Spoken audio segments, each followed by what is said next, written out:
I do have my contact details at the bottom of this, and whilst I'm more than happy for kind of people to reach out, I am the lead for the health improvement lead for relationship, sexual health and parenthood education, but I would absolutely support what Leanne said. If you are fielding queries from parents and carers in relation to RSHP, the absolute first port of call would be the school. The school will have the responsibility to share what's been delivered, and will be far better placed than I would to be able to say what's been delivered at an individual class level across our education estate. So the first port of call would always be your school, but these are my contact details just in case anybody needs it for the future. What I will kind of start off by saying is relationship, sexual health and parenthood is not new. It's been called various things over the years. When I think back to the old 5 to 14 curriculum, we had terminology around sexual health and relationships education. We've had sex education. Sex education is one that I find particularly frustrating just now, and it's one that we see across social media quite a lot, and it's a very narrow definition of what relationship, sexual health and parenthood education is. But it's not new. A lot of what's being delivered now is very much based on Glasgow being the front leader in this. When I think back to 2006, and we were launching the SHRE programme across our non-denominational schools in Glasgow City, they've always been at the forefront of RSHP across that 3 to 18 time span. I am acutely aware that we've got a real mixed audience tonight, so we have parent councils here from our denominational schools as well as our non-denominational, and for that reason I'm not going to focus on any one resource in particular, but actually just take a step back a bit and look at the RSHP, Relationship, Sexual Health and Parenthood Education, which doesn't just trip off the tongue, it has to be said. But just take that broad look at RSHP, how it's structured, how it's informed, and what you have as a right in terms of parents' rights, in terms of what you can expect from the school, but also a wee bit about that parent role and responsibility when it comes to RSHP. So I think it would be remiss of me not to kind of pick up on, and certainly Leanne started this conversation around social media. Social media has a lot of benefits. I'm quite partial to a cleaning TikTok myself, or more recently the fun animal TikToks that we have. But when it comes to relationship, sexual health and parenthood education and social media, it is muddled to say the least at the moment. And I think over the course of the last couple of years, it has become increasingly so. RSHP is my bread and butter, and it's my full-time day job, so I understand the kind of nuances and the ins and outs of it. So when I see aspects of relationship, sexual health and parenthood and deliberate misinformation being shared across social media, I absolutely understand how and why it can be confusing for parents and carers. I will often see information or resource content or curriculum content that's been shared that's delivered in America, or it's delivered in other parts of the UK, that's absolutely not reflective of the Scottish curriculum and how we support RSHP in Scotland. And I think over the course, certainly over the course since lockdown, over the course of the last couple of years, there's almost been a deliberate attempt to ramp up anxiety across the cohort of parents and carers by sharing misinformation.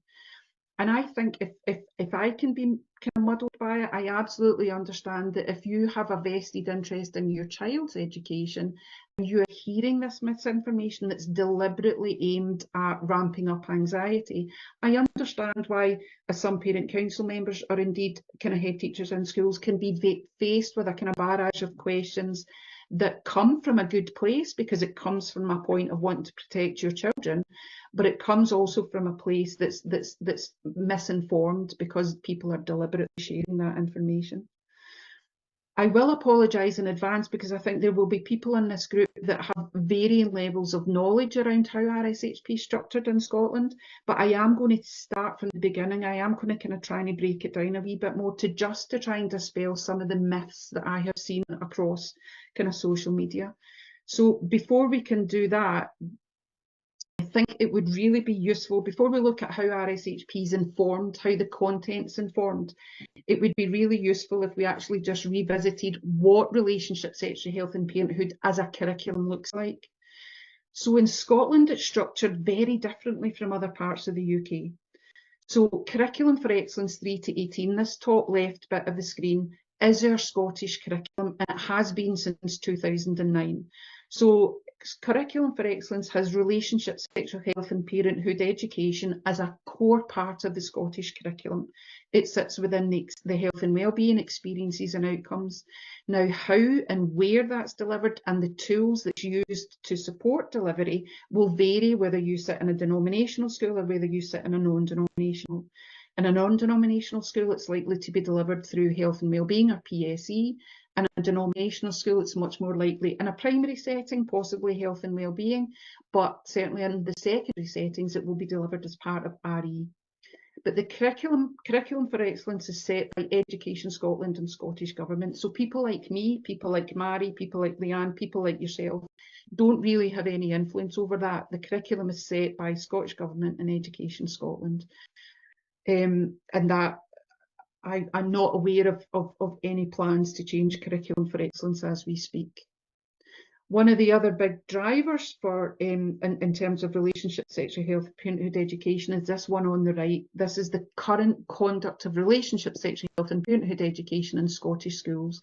This is the current Scottish Government guidance document, which gives just that guidance to schools and practitioners around how RSHP should be delivered and what those roles and responsibilities are. Now, we know that this is currently being reviewed, and I think some of the things that we'll pick up today are about that consultation process. But again, this is driven and led by Scottish Government and is the equivalent of Scottish Government policy around relationships, sexual health and parenthood education that applies to all schools and all really kind of education settings. Then what we have on the bottom left are resources to support delivery of relationship, sexual health and parenthood education. And I think sometimes this is where that muddling, this kind of rolling everything together in a big muddy ball becomes quite confusing. So resources to support delivery of RSHP are not policy or guidance, they're not the curriculum, they are simply tools that support schools to deliver the ask of the experiences and outcomes contained within Curriculum for Excellence. So that is where people like myself with a health improvement function have scope to influence those resources. And those resources are informed by evidence, what the evidence tells us and what current policy and guidance looks like in Scotland. So the image that I've used there is the image from the current national resource, www.rshp.scot, that I am the project lead for, and it's the resource that I'm most familiar with. But we have a range of resources across our education settings. There are a multitude of resources from NSPCC, from Scottish Catholic Education Service, from Barnardo's. There are a wealth of resources out there, and that's where it takes us back to Leanne's comment around encourage parents to make contact with the schools, because what the schools will do is take that multitude of resources, pull out the bits that work for them to make their experiences and outcomes. So there is no one size fits all in terms of how schools are meeting the ask of what sits within Curriculum for Excellence.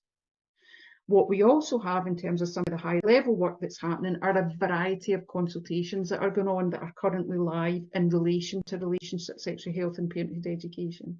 And again, a bit of misinformation across Twitter around, should we still call it Twitter or do we call it X? Around what's contained within these consultations. So one that I'm very familiar with is a consultation, we'll talk about that a wee bit later on, which is called The Chat. And that's a parent-carer consultation around what your hopes, fears and wants are around relationship, sexual health and parenthood education. And there is currently a live consultation around what the updated version of this conduct paper is going to look like. So there are a few consultations that are live that we would encourage a wide range of stakeholders to get involved in, just to make sure that what we do that informs this is fit for purpose. So that's the kind of the high level policy landscape for what relationship, sexual health and parenthood education has to look like, how it's structured. What we also have is a raft of national policy documents that inform the content of relationship, sexual health and parenthood resources, that inform the content of what schools are delivering and at what age and stage they're delivering that to. And whilst I'm not going to go into huge detail around what these policies look like, please feel free when you get this kind of presentation after tonight, if they are of interest to you, they are all publicly available, so please feel free to have a look should you want to. For me, it was much more about sharing with you the breadth of relationship, sexual health and parenthood education. I think sometimes we get so caught up, or some people get so caught up in the sexual bit of it, that we lose sight of the breadth of RSHP, and that actually the majority of what's delivered in that context is about relationships. So I think what these policies have in common, if you were to take this one equally safe, this is a policy and guidance around gender-based violence. We've got national policy and guidance around child sexual exploitation and our need to address child sexual exploitation in Scotland. We've got guidance around healthy relationships and consent. We've got guidance around LGBTI inclusive education. We've got benchmarks for personal and social education. So I suppose in addition to hopefully kind of having you realise the breadth of RSHP, for me what these have in common in terms of guidance documents are a shared language around child protection and around keeping our children and young people safe. So they will use a common language around respect, around healthy relationships. Quite often consent is featured as a language in terms of making sure that our children and young people are informed around what consent looks like, sounds like and feels like. But they all have a very common theme of child protection and keeping our children and young people safe. And what they also ask is that robust, age and stage appropriate relationship, sexual health and parenthood education is the means by which we can provide our children and young people with the knowledge, the skills and the resilience to navigate their way through what is currently quite a sexualised world. They all absolutely recognise the role of parents and carers. So when they talk about RSHP being the means by which schools can provide that fact-based information, it is not in isolation of the conversations that happen at home. It's just that they place a responsibility on schools and on education to provide fact-based information through RSHP. So what does RSHP, what do the resources currently look like for our schools in Glasgow City? And it varies, like I say, it varies across, this is just an absolute snapshot. There will be a multitude of resources, but I'll kind of do a quick walk through the bits that I know. So early protective messages was rolled out across Glasgow City early years estate. This looks very different than those structured lesson plans that you might be familiar with as parent councils that are delivered through primary and secondary. Early protective messages is a programme of work that supports our nursery establishments to use teachable moments to talk to our children about what early consent messages look like, challenging gender stereotypes and things like correct terminology for language. So that's a programme that's delivered in early years. Now remember, for Curriculum for Excellence, RSHP is 3 to 18, so it looks very different at this level than it would do at senior phase when our young people are S4, 5 and 6. Colleagues in denominational schools will use Call to Love as the secondary programme, and that's primarily delivered through RE. And in primary schools, God's Loving Plan, I am a bit more familiar with as a framework. In fact, if memory serves, God's Loving Plan that's used across denominational primary schools has some of the previous SHRE resource actually contained within it. So it will likely have some similar content to what we have in rshp.scot, because that is the basis. The SHRE programme was the basis for the updated version of rshp.scot. And by far the resource that I am most familiar with is the national resource that was launched in 2018. So like I say, I'm not going to focus on any one particular resource tonight because we do have a really diverse group, but if people do have specific questions related to the resources that are being delivered, then please factor them in at the end of the session. For me, there's something about, and I was going to ask this question, but I think we're on mute, or Leanne, I'll kind of leave it up to yourself as to whether or not people can kind of come off mute. But for me, I suppose what I want, my starting point in terms of how the world has changed and by default why RSHP has changed, was kind of thinking back to our own experiences of this topic in school. What's different for the children and what's different for children and young people now? And Leanne, you might even want to just kind of jump in on this one. So thinking of our own experiences, what would be the primary thing that's different for our children and young people? I think a couple of people have said social media, so that's probably the main one. And I'm not disagreeing with that. I think the potential and the opportunities for our children and young people to access misinformation is significantly greater than any, I suppose, any one of us, and we'll be of varying ages and experiences in this chat this evening.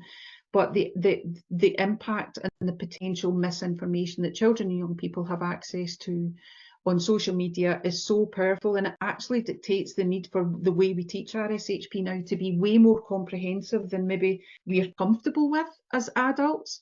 But I think when you start to think through about our starting point is quite often misinformation, it's reminding ourselves that we're trying to mitigate against this misinformation. And so RSHP does look different from our own experiences at school.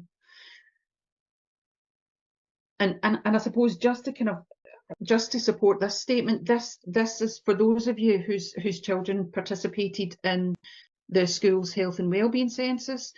I find this image quite powerful.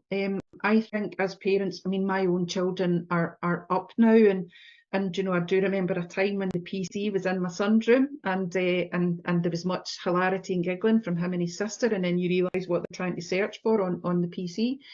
I think we are, as parents and carers, I think we can all feel comfortable and confident in terms of some of the the kind of parent protections that you can put on our social media.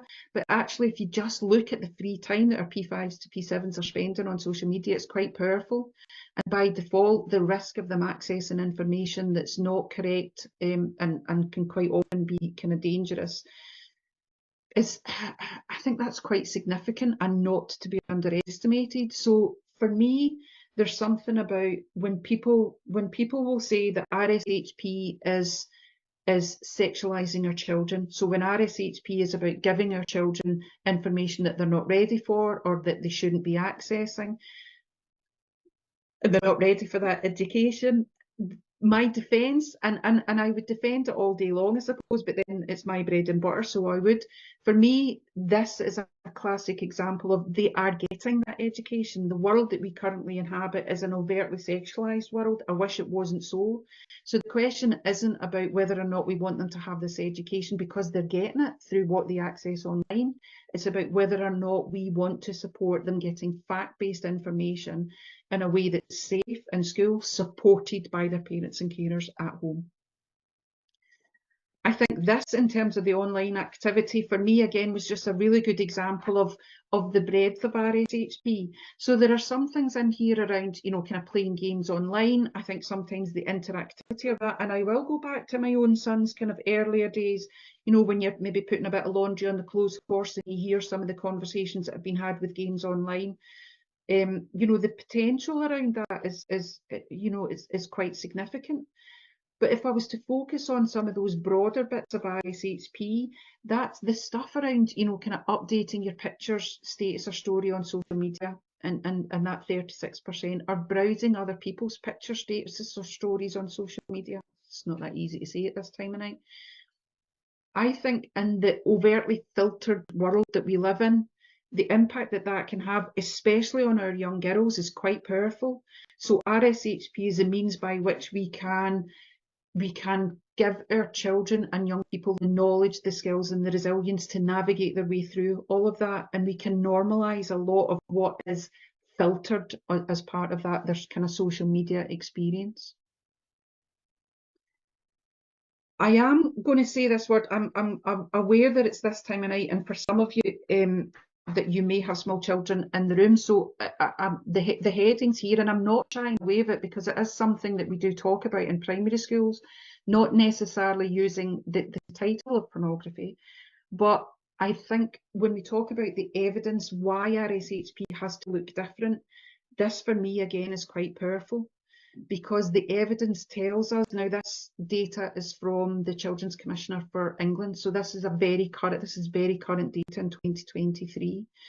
I think it's parents and carers, we absolutely want to protect our children and young people, but this data around by age 9, 10% of our children have had access to pornography. This is not necessarily something that they have sought out in their own home environment. This is something that has been shared by their peers. So at age 9, they're much more likely to have seen it by accident or have been deliberately shown it by their peers. So if you were to say to me 5 years ago, would we be talking about this in a primary school? I would probably have laughed you out the room, because we would not have thought that it was an issue. But for me, this is just a really good example of why RSHP needs to look slightly different, because if it's about mitigating against some of this, we have to address it. We cannot shy away from it, and we have to recognise that it's an issue in the lives of our children and young people.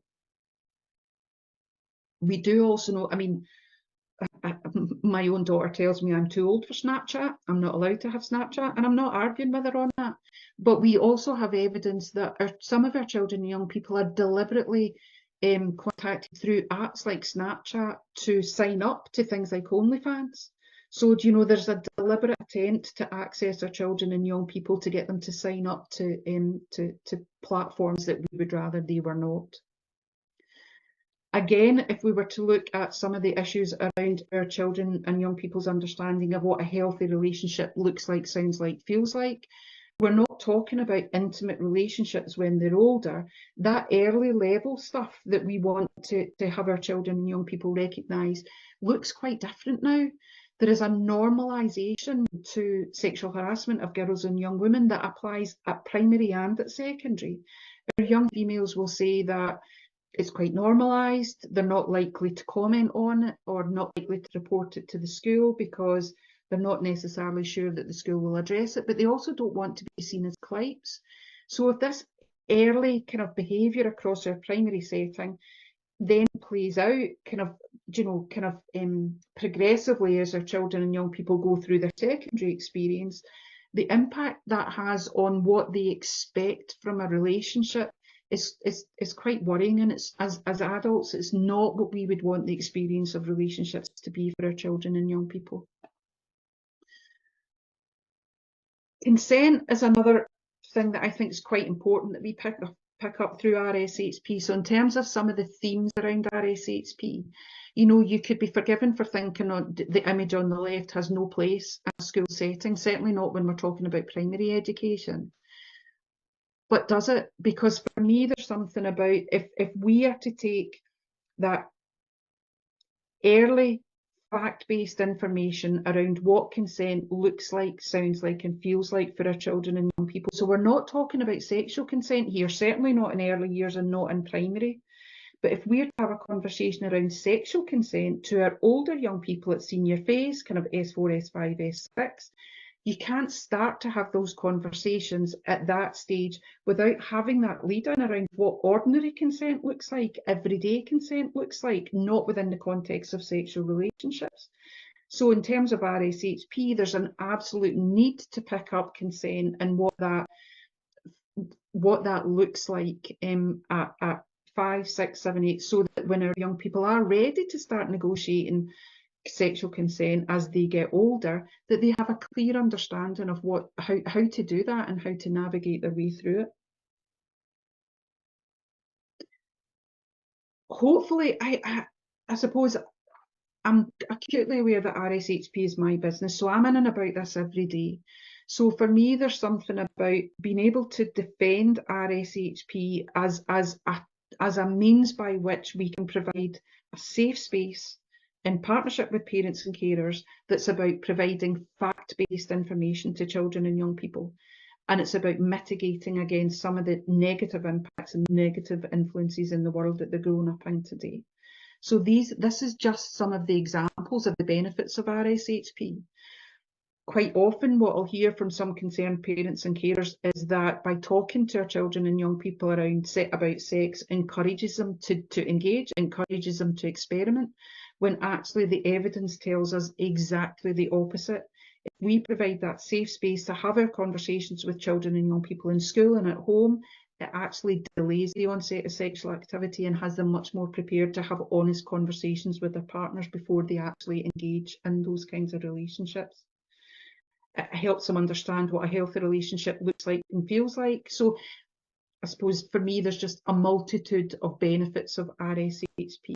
And these are the bits that don't get shared on social media. These are the bits, because it doesn't fit with the narrative of those that do not want to have RSHP in place for their children and young people. In terms of engagement with parents and carers, I'm aware, I'm acutely aware of that. I can talk for Scotland, so I'll speed it up a wee bit. As a parent council, and in terms of the conversations that you have with your parents and carers, I think it is important to recognise that social media has had an impact on, and maybe some parents and carers who initially weren't anxious or wouldn't normally be anxious about delivery of RSHP might feel that they have a slightly different relationship with their schools just now because their anxiety has been ramped up. You might feel that yourself in terms of your own school experience. For me, there's something quite powerful about parents and carers going back to their school and schools being aware of that anxiety and that need to share what's being taught. So if I was to look at it in the context of the national resource, for me, a school directing a parent or carer to rshp.scot isn't enough, because rshp.scot is 3 to 18. So if you're a parent of a P1 child and you don't necessarily understand the breakdown of those levels in terms of curriculum for excellence, you could in theory be going to something that's taught at secondary school and thinking that it's going to be taught at P1. And in fact, that has been a specific tactic of some of this misinformation on social media. So for me, it's perfectly reasonable for a parent or a parent council to say to the school, can you use the multitude of opportunities to share exactly what's being delivered at class stages? So what are you doing for your P1s to your P7s? What resources are you using to do it? And then those parents can make a decision around the bits that they're okay with and the bits that they're not as comfortable with, and that can then instigate a conversation with the school. There will be a time, and again, you know, this is where it is different in Scotland than other parts of the UK. If there are parts of the RSHP programme that as a parent or carer you absolutely and fundamentally object to, you can have a conversation with the senior leadership team in the school to raise your concern. They have a responsibility to have a conversation with parents and carers around the benefits of the children being involved in that part of the curriculum. But fundamentally, if you object to it, you can withdraw from that particular lesson.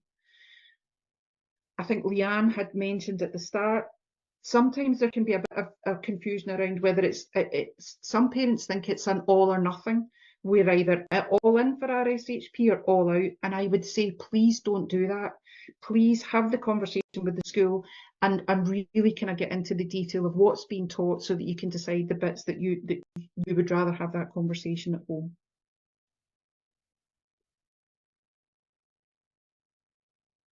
Quite often we hear, and I did say that I wasn't going to talk about the resource, the rshp.scot specifically, but for those of you that are in schools that use rshp.scot, quite often there's an accusation that parents and carers weren't involved in the development process.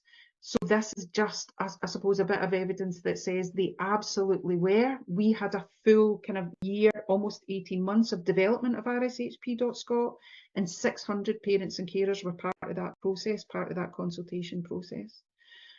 The only other thing that I will say in relation to the national resource is, if you're in a denominational primary school, then or a secondary school, it will absolutely be the Scottish Catholic Education Service resources that are being used. RSHP.scot is public facing, so although your school might not use the content in there, we have got some tools in there for parents and carers that support those conversations at home. So not necessarily tied to RSHP content, RSHP.scot content, but they're quite discursive and they will allow you they're just really useful conversation starters. So I would just point you to them just in case you think that they would be useful for you. Last couple of slides, honest. What we also did was we commissioned an evidence review. So if you are particularly interested in academic evidence, again, I'll get Leanne to share this presentation out across the parent councils, and Catherine can share it too. So we did commission an evidence review that backs up some of what I have just said. So that's there for, there's one that's specifically kind of information for parents and carers, and the one around kind of best practice in RSHP. They are just a useful, interesting read that you can share across your kind of parent cohort in your schools. Finally, the one thing that I do want to talk about is the current consultation around the chat. So whether you are an interested parent council, whether you want to get together as a cluster of parent councils, this is a consultation that we have commissioned nationally. There are a few boards that are involved in this process, and we have commissioned a consultation with parents and carers, a broad range of parents and carers, around what their hopes are for RSHP, what their concerns are, and that takes the form of, we've got face-to-face kind of facilitated group work sessions, we've got Zoom online sessions, we've got self-facilitated sessions, we've got tools that would allow you to do that yourself as a parent council if you didn't want any external involvement in that. So I would urge you as parent council members to have a look at www.thechat.scot, encourage participation across your parent cohort, encourage participation across your wider parent council. I would love some Glasgow City schools to be involved in this process, just to make sure that those resources that I talked about earlier stay current, fit for purpose, and meet the needs of our children and young people, and support